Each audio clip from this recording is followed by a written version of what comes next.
每一天，牧师甲你做伙祈祷。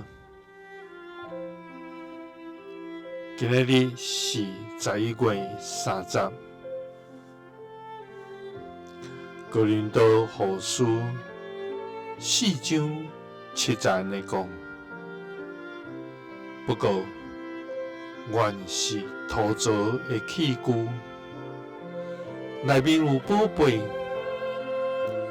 要表示迄个至大的能力是属于上帝，毋是对阮出来。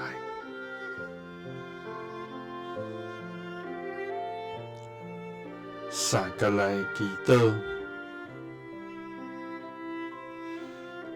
将宝贝放伫阮土造的器具，迄个至大的能力属于你的天父。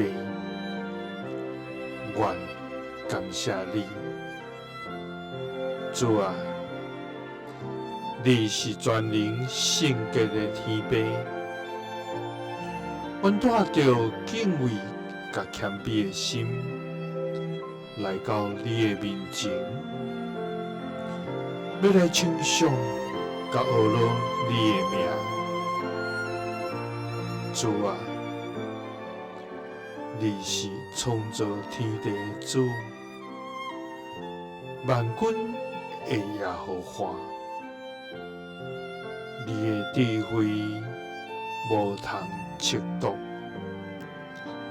你的能力无人通比。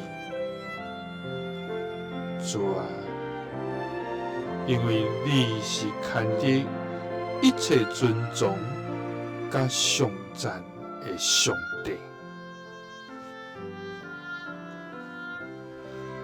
主啊，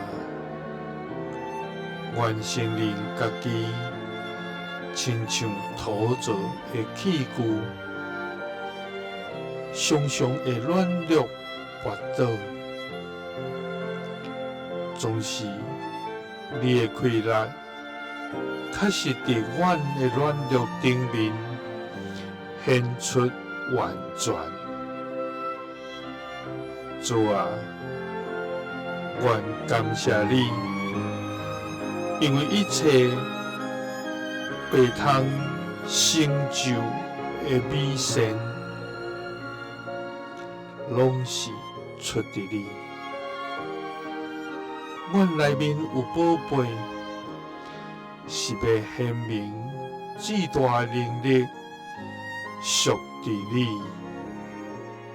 毋是对阮出来。祈祷是奉主耶稣基督的圣名，阿门。耶稣听你，赐你平安。